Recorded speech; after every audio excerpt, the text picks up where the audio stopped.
Santapan Harian Minggu 22 September 2024.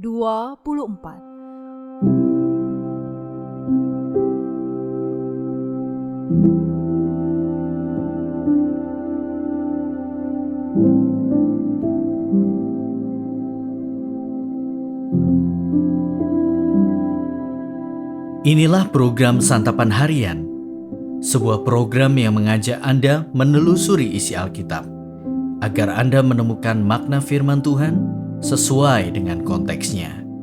Santapan Harian tertuju bagi Anda yang ingin memiliki kehidupan rohani yang segar, kuat, dan sigap. Hari ini kita akan membaca Kisah Para Rasul pasalnya yang ke-17, ayat yang ke-10 hingga ayatnya yang ke-15. Sebelumnya, mari kita berdoa. Saat ini kami siap masuk dalam keteduhan bersamamu ya Kristus, sambil menikmati kebenaran sabdamu. Dalam Kristus Yesus kami memohon. Amin. Kisah Para Rasul 17 ayat 10-15. Pada malam itu juga segera saudara-saudara di situ menyuruh Paulus dan Silas berangkat ke Berea. Setibanya di sana pergilah mereka ke rumah ibadat orang Yahudi. Orang-orang Yahudi di kota itu lebih terbuka hatinya daripada orang-orang Yahudi di Tesalonika karena mereka menerima firman itu dengan segala kerelaan hati. Dan setiap hari mereka menyelidiki kitab suci untuk mengetahui apakah semuanya itu benar demikian. Karena itu banyak di antara mereka yang menjadi percaya. Juga tidak sedikit di antaranya adalah orang Yunani yang terkemuka, baik perempuan maupun laki-laki. Namun ketika orang-orang Yahudi dari Tesalonika tahu bahwa juga di Berea telah diberitakan firman Allah oleh Paulus, mereka pun datang ke sana untuk menghasut dan menggemparkan orang banyak. Saudara-saudara seiman itu menyuruh Paulus segera berangkat menuju ke pantai, tetapi Silas dan Timotius masih tinggal di Berea. Orang-orang yang mengiringi Paulus mengantarnya sampai di Athena, lalu kembali dengan pesan kepada Silas dan Timotius supaya mereka selekas mungkin datang kepadanya.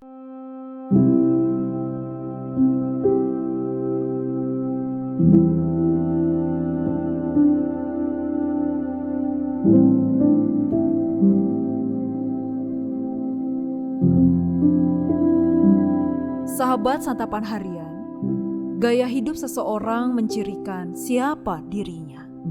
Melaluinya orang lain tertarik melihat tujuan hidup seseorang. Sebagai orang yang percaya kepada Yesus Kristus, kita punya tanggung jawab untuk terus mengabarkan Injil di mana saja dan kapan saja. Itulah gaya hidup orang Kristen. Karena ada provokasi dari orang Yahudi di Tesalonika, maka Paulus dan Silas pergi ke Berea yang berjarak 50 mil dari Tesalonika. Mereka pergi ke sinagoge untuk mengabarkan Injil dan ternyata orang-orang Yahudi di Berea lebih terbuka daripada orang Yahudi di Tesalonika. Orang-orang Yahudi di Berea menerima Injil dengan kerelaan hati dan setiap hari mereka menyelidiki kitab suci untuk mengetahui kebenarannya. Orang-orang di Berea rindu belajar tentang firman Tuhan. Buah dari penginjilan itu ada orang Yunani yang percaya, perempuan maupun laki-laki. Kisah Paulus di Berea adalah bukti bahwa kabar baik disukai banyak orang. Akan tetapi, perjalanan penginjilan tidak selalu mulus. Selalu ada tantangan, kesulitan, bahkan sempat terjadi kekacauan yang membuat orang Berea kesusahan.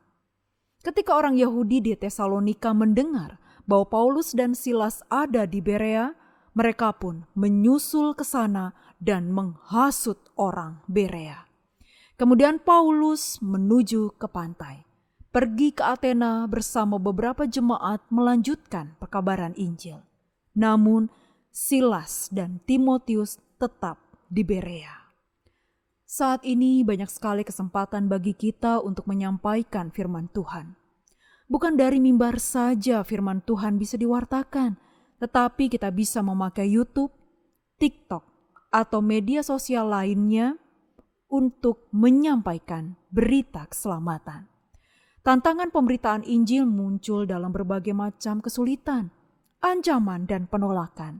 Demikianlah tantangan yang dihadapi para pekabar Injil pada masa lalu dan juga masa kini.